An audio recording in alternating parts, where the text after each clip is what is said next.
Hello, happy new year to you. 2025, we're here. Oh my god. So, my name is Jane. I'm a consultant clinical pharmacist, and I have a very important discussion that I want us to look into today with regards to the pots we use in our kitchens.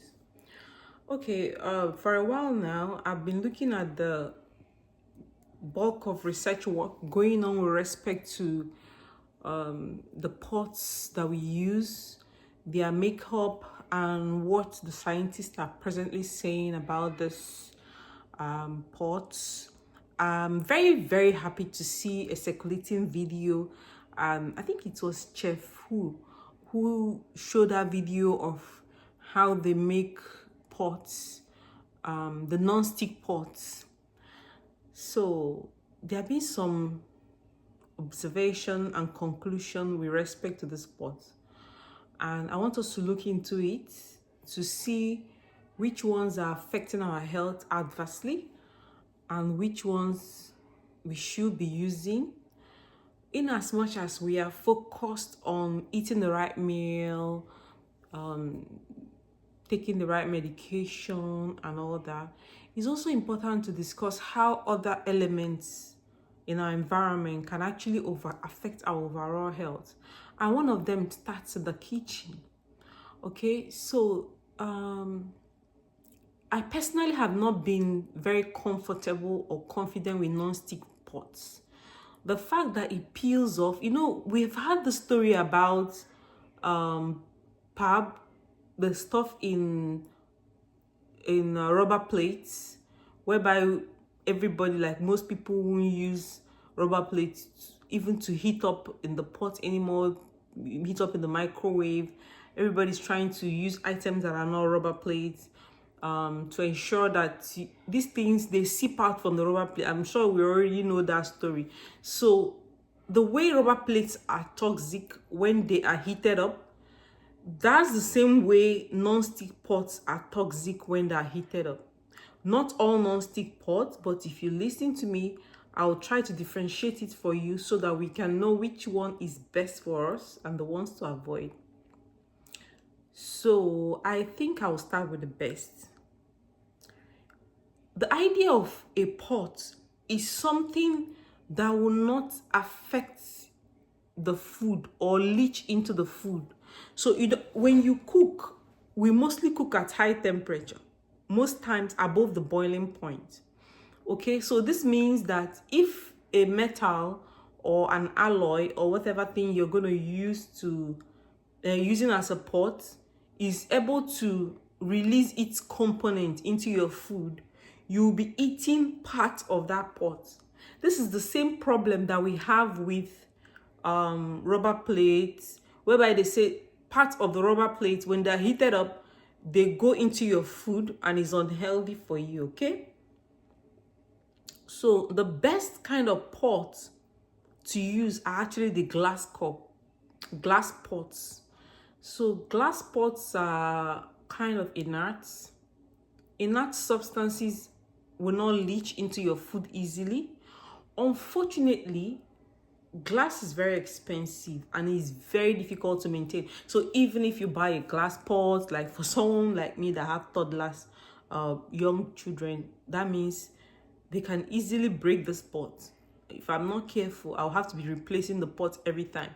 So not everybody is going to be able to afford a glass pot, but if you can, a glass pot is the best and healthiest kind of pot to use, because at least you're sure that the components they use in making the glass is not going to leach into your food. And it's not every glass that can be heated up. Of course, the glass pot has to be said to be safe to be used on hot pots, hot plates, gas cookers and the rest of it. You can't just.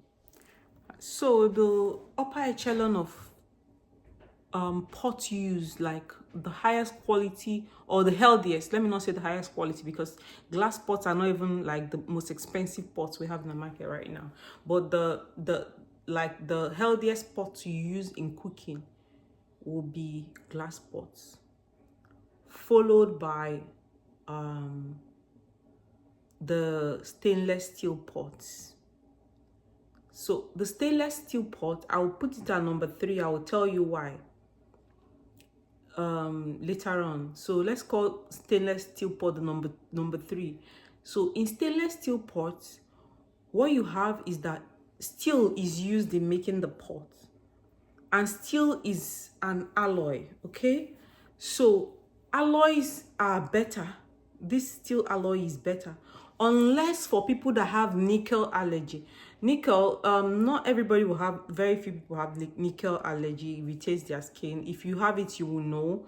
Most of all, you use silver pots while growing up, so most people should have known. But in countries where they're very sensitive with allergy and they do allergy testing, if you have nickel allergy, you already know, and so that means silver pot is actually not for you. But silver pot is very healthy and it doesn't get into your food.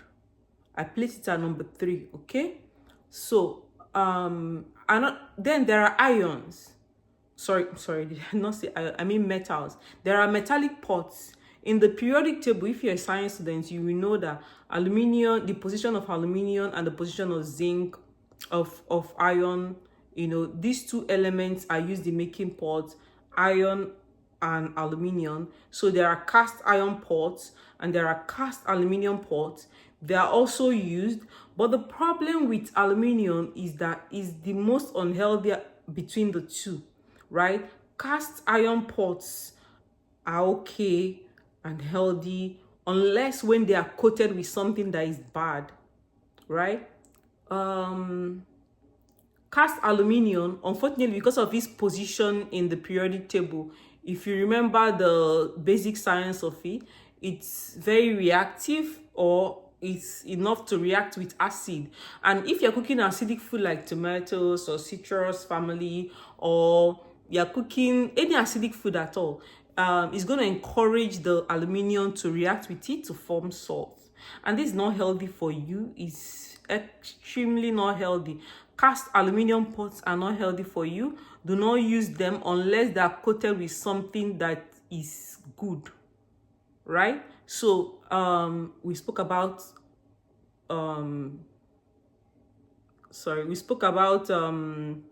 what's it called, glass.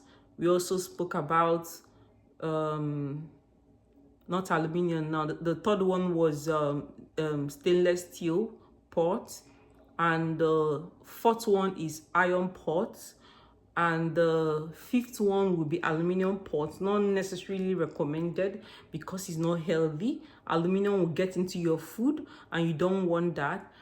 Then the second one, which I skipped, is enamel pots. Enamel pot is very inert and is also very good for you. Enamel is just like when you say your teeth has enamel covering. Enamel is like a covering. They don't really use enamel to make pots.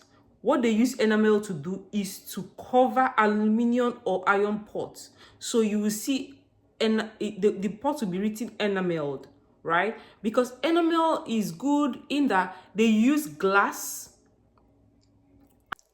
So what they do is, instead of having glass pots that people can't handle, easy to break, maintain, they use glass to make enamels, and they use this enamel to cover the harder metals like iron or aluminium. That way you have an enameled aluminium or enameled iron pot. These pots are good because of the glass surface is actually non-stick, which is what most people look for when they're buying pot. They want that non-stick property. So instead of using very toxic substances to make non-stick pots, an enamel pot, you can see, you can't scrape it off.